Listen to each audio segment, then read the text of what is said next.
गर्मी में swimming pool में रहने वाला ससुराल। तपती गर्मी का मौसम चल रहा था। गीता की सास कावेरी अपने सामने वाली पड़ोसन सरला के साथ बैठी होती है और बोलती है, हाय हाय कितनी गर्मी हो रही है, पता नहीं कब बरसात आएगी। जिस हिसाब से गर्मी है मुझे तो लगता है कि कल परसों तक बारिश आ जाएगी। हाँ, तेरे मुंह में घी शक्कर, काश ऐसा ही हो और बारिश हो जाए। लेकिन बारिश आई तो तुझे दिक्कत हो जाएगी। अरे वो दिक्कत मैं झेल लूंगी, पर कम से कम इस गर्मी से तो राहत मिलेगी। अरे तू तो झेल लेगी, लेकिन तेरी बहू, उसका क्या? उस बेचारी को कुछ पता भी है इस बारे में? सरला सब कुछ बोल रही होती है कि तभी वहां पर गीता आ जाती है। गीता की शादी को अभी बस 2 महीने हुए थे और ससुराल में ये गीता की पहली गर्मी थी। सरला की बातें सुनकर गीता बोलती है, किस बारे में बात कर रही हैं आप आंटी जी? कुछ नहीं बहू, जा मेरे और आंटी के लिए बढ़िया सी चाय बना दे। ठीक है, जैसा आप कहें, मैं चाय बनाकर ले आती हूँ। गीता जल्दी से कावेरी और सरला के लिए चाय बनाती है और फिर अपने कामों में लग जाती है। 2 दिन बाद मौसम करवट लेता है। आसमान में घने बादल छा जाते हैं, हवाएं चलती है और ये सब कुछ देखकर गीता ने कहा, अरे माँ जी, लगता है बारिश होने वाली है, मजा आ जाएगा। कई दिनों से गर्मी ने तो जी दुखी करके रखा है। हाँ हाँ बहू, आने दे झमाझम बारिश, अब नजर मत लगा। अरे कैसे लगा सकती हूँ माँ जी मैं नजर? मैं तो खुद चाहती हूँ कि झमाझम बारिश हो जाए। गीता के इतना बोलते ही आसमान से टप टप बूंदाबांदी शुरू हो जाती है। कुछ देर तक तो बारिश बिल्कुल सामान्य रफ्तार से थी, लेकिन थोड़ी देर बाद बारिश बहुत ज्यादा तेज थी, जिस वजह से गली में पानी भरना शुरू हो जाता है। गीता अपने कमरे से आराम से खिड़की की तरफ बैठी हुई नजारे ले रही थी। तभी कावेरी उसे आवाज देती है, गीता बहू जल्दी आ। अरे जल्दी आ बहू, पानी बाहर निकालना है, जल्दी आ। आ रही हूँ माँ जी, आ रही हूँ। गीता जैसे ही नीचे जमीन पर पाँव रखती है तो वो देखती है कि उसके कमरे में पानी भरा हुआ था। गीता जल्दी से बाहर जाती है तो देखती है कि पूरे घर में बरसात का पानी भरा था। गली का सारा गंदा पानी गीता के घर के अंदर आ रहा था। ये देखकर गीता बोली, माँ जी ये सब क्या है? हमारा घर स्विमिंग पूल कैसे बन गया? अभी वो सब बताने का समय नहीं है, जल्दी इस पानी को बाहर निकलवा बस। पर माँ जी, पानी तो बहुत सारा है, आखिर मैं इतना पानी कैसे निकालूंगी? अरे जितना निकाल सकती है बहू उतना तो निकाल, इससे पहले कि घर की बाकी चीजें पानी की वजह से खराब हो जाए। गीता जैसे तैसे करके घर से पानी निकालना शुरू करती है। कुछ देर बाद बरसात रुक जाती है। दोनों सास बहू लगातार घर से पानी निकालती हैं और गीता बोलती है, माँ जी ये सब क्या है? ये सब कुछ कैसे हो गया? वो क्या है ना बहू कि हमारा घर थोड़ा ढलान में बना है, इसलिए जब भी बारिश आती है तो घर में पानी भर जाता है। तो फिर आप लोग इस काम की मरम्मत क्यों नहीं करवाती? अरे ऐसे तो हमारा घर गर्मियों में बारिश में स्विमिंग पूल बनता रहेगा। अरे क्या करे बेटा, पैसे तो हमने शादी में लगा दिए, अब इतने पैसे नहीं है कि घर में तोड़ फोड़ करके मरम्मत करवा ले। हे राम, यानी कि अब हर बरसात में मुझे ऐसे ही घर से पानी निकालना पड़ेगा। अरे यार, कहाँ फंस गई मैं। इतना कहकर गीता अपने कमरे में चली जाती है। अब क्योंकि गंदे पानी की वजह से सारा घर गंदा हो गया था, इसलिए गीता को घर का सारा काम दोबारा करना पड़ता है। दिन गुजरते जाते हैं और अब जब भी बारिश होती तो गीता का ससुराल स्विमिंग पूल बन जाता। जैसे तैसे दिल पर पत्थर रखकर गीता अपना समय बिता रही थी। एक दोपहर आसमान में धूप चमकती है। गीता रसोई में काम कर रही थी, तभी उसे अपने पैरों में कुछ गीला गीला महसूस हुआ। गीता नीचे देखती है तो उसके पैर पानी में डूबे पड़े थे और गीता ने कहा, अब ये सब कुछ क्या है? बाहर तो धूप निकली है, फिर पानी कहाँ से आ गया? यहाँ पर भी पानी है, हर तरफ पानी पानी है। आखिर ये पानी कहाँ से आ रहा है और धीरे धीरे बढ़ रहा है? माँ जी कहाँ हैं? माँ जी, माँ जी। क्या हो गया बहू, क्यों चिल्ला रही है? अरे चिल्लाऊं ना तो क्या करूं? ये पानी कहाँ से आ रहा है, वो भी झाग वाला, जैसे किसी ने साबुन मिला दिया है। पता नहीं बहू, चल साड़ी को टांग ले, थोड़ा ऊपर कर ले, बाहर चलकर देखते हैं कि क्या हो रहा है और क्या नहीं। दोनों सास बहू अपनी साड़ी को ऊपर करके टांगती हैं और बाहर जाकर देखती हैं, तो नाली का पानी ओवरफ्लो होकर कावेरी के घर के अंदर आ रहा था। ये देखकर गीता को बहुत गुस्सा आता है और वो बोलती है, माँ जी, पहले तो बस बरसात का पानी भरता था, लेकिन अब नाली का पानी भी घर के अंदर आ रहा है। अब इस बार आपका क्या विचार है माँ जी? लगता है बेटा किसी ने समरसीवर खुला छोड़ दिया होगा, उसी की वजह से नाली का पानी ओवरफ्लो हो गया। तो इसमें क्या हमारी गलती है? जाइए जाकर देखिए कि किसका समरसीवर खुला हुआ है या किसकी टंकी भर गई है जो इतना पानी बहा रहा है वो। मैं जाती हूँ बहू, तू रुक, मैं देखती हूँ इधर उधर। कावेरी घर घर जाकर पूछताछ करना शुरू करती है। वहीं दूसरी तरफ घर के अंदर पानी भरता चला जाता है। तकरीबन आधा घंटा घूमने के बाद आखिरकार कावेरी को पता चलता है कि किस घर का पानी खुला हुआ था। वो जल्दी से पानी बंद करवाती है और पानी का ओवरफ्लो थोड़ा कम होता है, लेकिन तब तक घर के अंदर जरूरत से ज्यादा पानी भर चुका था। ये देखकर गीता ने कहा, किसी को भी स्विमिंग पूल में तैरना हो तो मेरे ससुराल में आ जाए। साफ पानी का तो नहीं है, लेकिन गंदे पानी का स्विमिंग पूल जरूर है मेरे ससुराल में। बेचारी गीता बाहर खड़ी अपने घर के अंदर झांक रही थी। तभी सरला उसे देखकर बोलती है, अरे बहू, तेरी सास नहीं सुधरने वाली। ना जाने कितने सालों से ऐसे ही स्विमिंग पूल में रह रही है। मैंने तो उसे कई बार समझाया, लेकिन वो मानी नहीं। अगर मुझे पहले पता होता कि मेरा ससुराल कोई आम ससुराल नहीं, बल्कि ऐसे गंदे स्विमिंग पूल में रहने वाला ससुराल है, तो मैं कभी ब्याह करके नहीं आती। क्या कर सकते हैं बहू, अब मुझे तो खुद ही तुझे ऐसे गंदे पानी में खड़ी देखकर तुझ पर दया आ रही है। सरला ये सब बोल रही थी कि तभी वहाँ पर कावेरी आ जाती है और बोलती है, बहू, पानी अब अंदर नहीं जाएगा। मैंने पानी बंद करवा दिया है। लेकिन जो चला गया उसका क्या? जरा घर का हाल देखिए माँ जी। हे राम, घुटनों घुटनों तक पानी भर गया। अब क्या करें? मैं तो घुसूंगी नहीं इस पानी में। मेरे बस की नहीं है स्विमिंग पूल को खाली करना। तो बहू, मैं अकेले कैसे करूंगी? थोड़ा मेरी उम्र का तो लिहाज कर। आखिरी बार मेरी मदद कर दे। आगे से ऐसा कुछ नहीं होगा, मैं सब देख लूंगी। गीता को दया आती है और दोनों सास बहू मिलकर पानी निकालते हैं। कई घंटे की मेहनत के बाद पानी निकल जाता है। गीता कई बार सास को मरम्मत के लिए बोलती है, लेकिन सास उसकी बात नहीं मानती। कभी नाली का पानी, कभी बारिश का पानी आने से घर हमेशा स्विमिंग पूल बन जाता। एक दिन वो अपना सामान पैक करके कहती है, माँ जी, मैं जा रही हूँ। कहाँ जा रही है बहू? तूने बताया नहीं। पहले नहीं बताया तो अब बता रही हूँ। घर छोड़कर मायके जा रही हूँ। इस स्विमिंग पूल में नहीं रह सकती हूँ मैं। गंदा पानी निकालकर मेरे हाथों में खुजली होने लगी है। कल को इन्फेक्शन हो जाएगा। बहू, मैं मरम्मत करवा दूंगी, घर छोड़कर मत जा। जब करवा देंगे तो वापस आ जाऊंगी, इतने नहीं रुकने वाली मैं। इतना कहकर अब वो अपना सामान पैक करके चली जाती है। वहीं हर दूसरे दिन कावेरी का घर स्विमिंग पूल बन जाता। एक वक्त ऐसा आता है कि कावेरी का बना बनाया घर ढह जाता है। ये खबर मिलते ही गीता भागी भागी ससुराल आती है। माँ जी, आप ठीक तो है ना? हाँ बहू, शुक्र है, मैं घर से बाहर थी, वरना मलबे के अंदर दब जाती। माँ जी, अब तो समझदारी कीजिए और घर को स्विमिंग पूल मत बनने दीजिए। सही कह रही है बहू, जान बची तो लाखों पाए, लौट के बुद्धू घर को आए। नए सिरे से घर बनवाएंगे, ऊंचा, ताकि पानी ना घुसे। जल्दी से बस रूही की पढ़ाई खत्म हो जाए, ये छोटी मोटी सी नौकरी करने लगे तो हम अच्छा सा लड़का देख के इसकी शादी कर दें। धीरज भी अभी छोटा है, उसकी भी पढ़ाई का खर्चा उठाना है ना। भाभी, क्या सोचने लगी हो? खाना खाओ ना। कुछ नहीं रूही, बस ये सोच रही थी कि तेरी शादी कर दूं जल्दी से, अगर तुझे कोई नौकरी मिल जाए तो। अरे वाह वाह वाह, बुआ की शादी होगी।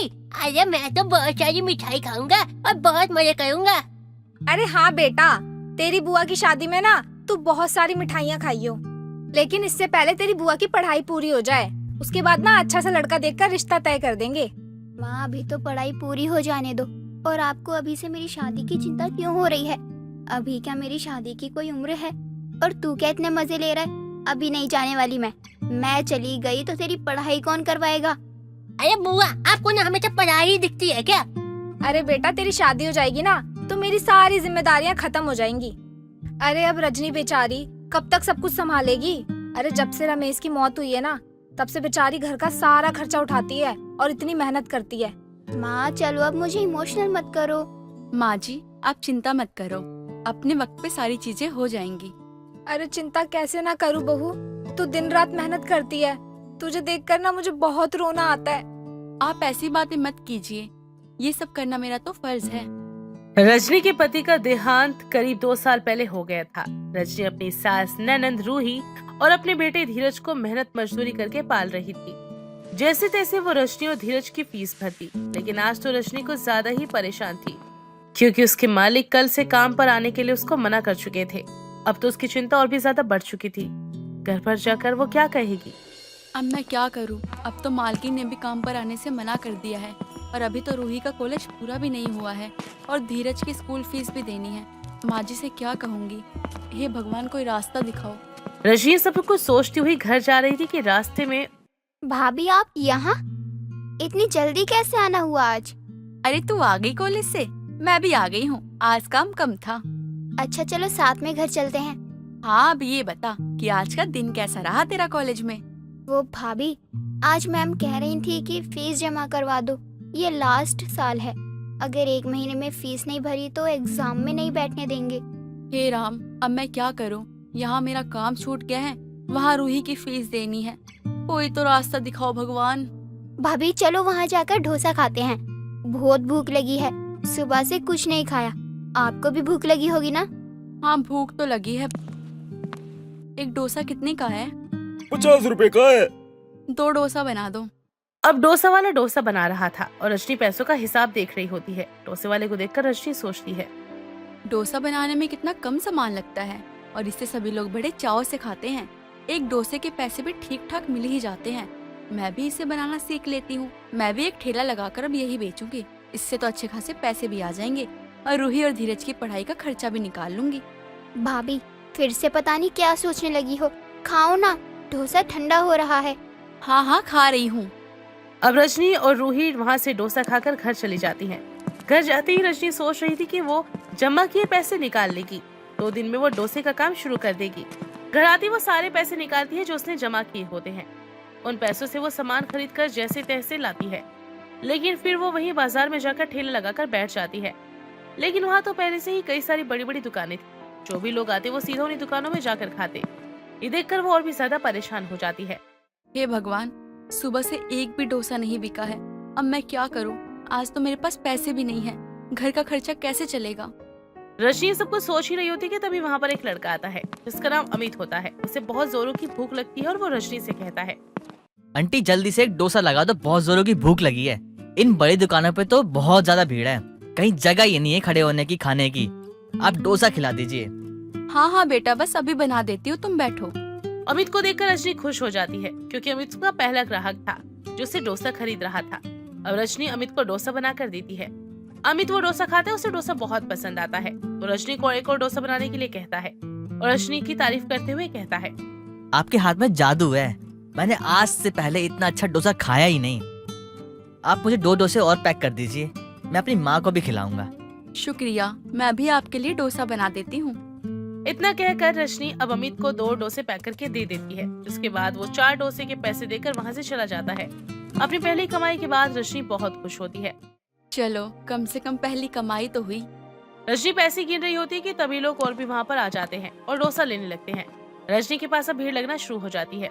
पहले दिन उसकी अच्छी कमाई हो जाती है और वो बहुत खुश होती है। अब हर रोज रजनी डोसे की दुकान को बहुत अच्छे से चला रही होती है। रजनी का डोसा भी लोगों को पसंद आ रहा था, इसलिए सभी उसका डोसा भी खा रहे थे। बड़े बड़े रेस्टोरेंट में ग्राहकों ने जाना कम कर दिया। अब गिने चुने लोग ही वहाँ पर जा रहे थे। ये देख सामने की बड़ी दुकानों के मालिक मिलते हैं और उनमें से एक आदमी राजू कहता है, अरे भैया, इस पता नहीं इस डोसे वाले ने क्या काला जादू कर दिया ग्राहकों पर, कोई हमारे पास आता ही नहीं है। अरे बात तो तुम्हारी सही है भैया, पर अब करे क्या? अरे क्या करोगे, इसका ठेला तोड़ो और फेंको यहाँ से और भगाओ इसे। अब तो लगता है हमको ऐसा ही करना पड़ेगा, नहीं तो ये हमारे धंधे को चौपट कर देगी। कुछ लोगों को हम बुलाते हैं और इस भिखारन का डोसे का ठेला यहाँ तो तोड़वा के फिकवा देते हैं, फिर देखते हैं कैसे हमारे ग्राहकों को अपने पास बुलाती है। अब रेस्टोरेंट के मालिकों ने मिलकर ये प्लान बनाया कि रजनी के डोसा का ठेला वहाँ से हटवा दिया जाए। अब वो लोग कुछ गुंडों को भेजकर रजनी के ठेले को तोड़ देते हैं और सामान यहाँ वहाँ फेंक देते हैं। और रजनी कहती है, हे भगवान, मुझ गरीब की जिंदगी का यही एक सहारा था और ये भी तुम लोगों ने मुझसे छीन लिया। मैं अब कैसे अपने घर का खर्चा उठाऊंगी? मुझे मेरी नंद की शादी करनी है। मेरा बेटा भी छोटा है, उसकी पढ़ाई करानी है। हमें क्या पता, हमने ठेका लिया क्या तेरे परिवार का?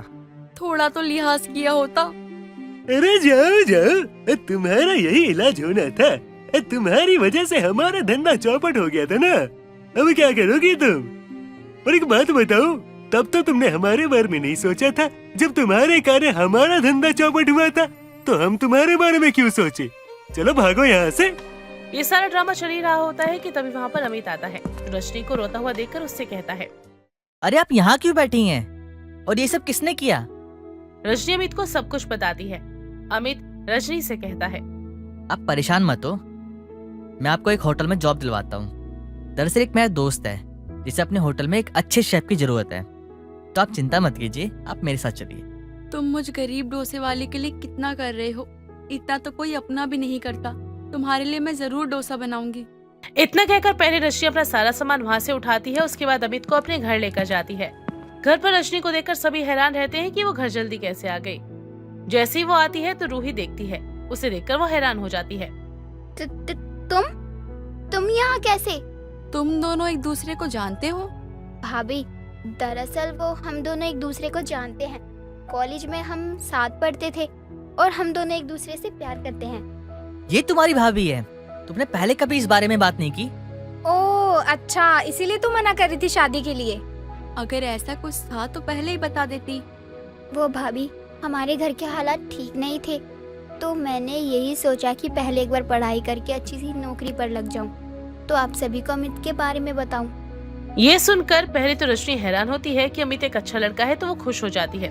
उसकी बातें सुनकर अमित कहता है, भाभी, माँ जी, मैं रूही से बहुत प्यार करता हूँ और मैं शादी तो उसी से करूँगा और किसी से नहीं, फिर चाहे उसके लिए मुझे कुछ भी करना पड़े। अरे ये तो बहुत अच्छी बात है अमित बेटा। क्या तुम्हारी माँ मेरी बेटी को अपनाएंगी? अरे जिसके पिता और भाई गुजर गए हों, जिसकी भाभी डोसा बेचकर घर चलाती हो, क्या बेटा तुम्हारे घर वालों को इन सब चीजों से दिक्कत नहीं होगी? आंटी जी, मैंने माँ को रूही के बारे में सब कुछ बता रखा है। वो तो खुद मिलना चाहती हैं। और रही बात डोसे की, तो मेरी माँ तो आपके डोसे की बहुत बड़ी फैन है। उन्हीं के लिए तो मैं डोसा घर ले आया करता था। अच्छा, ये तो अच्छी बात है कि तुम्हारी माँ को मेरे हाथ का डोसा अच्छा लगता है। जी हाँ, और अब से और रोज उनके लिए और हम सब के लिए आप रोज डोसा बनाएंगी, और वो भी मेरे दोस्त के होटल में। अब अगले दिन अमित रजनी और अपने दोस्तों के साथ उसे होटल में लेकर जाता है, जहाँ पर वो डोसा बनाती है और उसका बनाया हुआ डोसा सभी को पसंद आता है। सभी लोग उसके बनाए डोसे की बहुत तारीफ करते हैं। ये देखकर रजनी को बहुत अच्छा लगता है और रजनी अपने मन में कहती है, बस अब मुझे अपनी पूरी मेहनत के साथ काम करना है, ताकि अमित जी का जो भरोसा है मुझ पे से टूटे ना, और रूही को भी शादी के बाद कोई परेशानी ना हो।